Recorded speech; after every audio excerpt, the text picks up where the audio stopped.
Yung mga ka-farmers no, magandang gabi po sa inyong lahat. Sa mga nag-request mga ka-farmers no, sa ginagawa nating bahay. No, ito yung side by side view mga ka-farmers no. Kasi maraming gustong makita kung ano yung hitsura mga ka-farmers no. Pero yung loob mga ka-farmers, saka na natin yan bibidyuhan kapag matapos na namin magpintura no.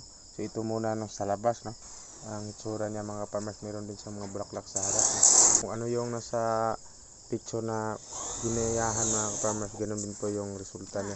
So additional na po tong extension sa likod mga farmers na dirty kitchen no, dahil dalawa po ang dirty kitchen nito, merong pang gasol sa loob at sa labas naman is pang kahoy no, dahil nandito tayo sa probinsya no. So maraming kahoy no, sayang naman no kung gasol yung gagamitin natin no. Para mas makatipid, gumawa kami ng additional na dirty kitchen no. So ito yung sa gilid na view niya mga ka-farmers. Ito yung itsura niya no. Native lang siya tingnan mga ka-farmers no. Dahil yung ginamit nito is ano lang, kahoy lang. Mahogany lumber mga ka-farmers no. So nakatipid din po yung may-ari, gawa ng meron silang mga kahoy mga ka-farmers. Kaya hindi po masyadong malaki yung kanilang nagasto sa kahoy no. So ang binayaran lang nila mga ka-farmers is yung labor sa paggawa namin no. So mura lang po yung kontrata namin yan mga ka-farmers no. Nasa 140,000 lang po yung kontrata namin, finishing touches po. Kami na po yung gagawa ng tiles, pintura, lahat mga ka-farmers no. Ang kuryente lang po yung hindi sa amin mga ka-farmers, dahil meron pong kailangan talaga na magaling yung magkabit ng kuryente no, para pag may trouble is alam na nila kung ano yung gagawin nila mga farmers no. So ayan po yung itsura niya mga farmers no, yung view niya.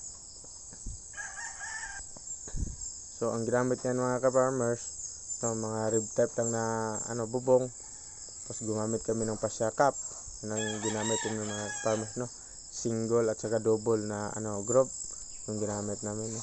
Ito yung likod, yung dirty kitchen no. So finishing na lang din po yung kulang no.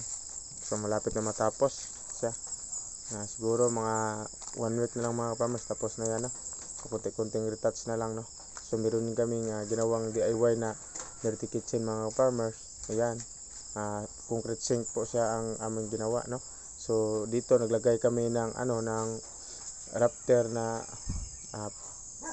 pang gym mga farmers no. So yung kahoy ginamit namin mga farmers no. So bakal at saka kahoy pinagsama namin no. So ginawa namin mga farmers is pinako namin, tapos winelding namin sa baba no. So yung jealousy nito mga farmers, ito yung standard na jealousy no, makapal no. So kulay itim yan mga farmers. Ito yung harap no.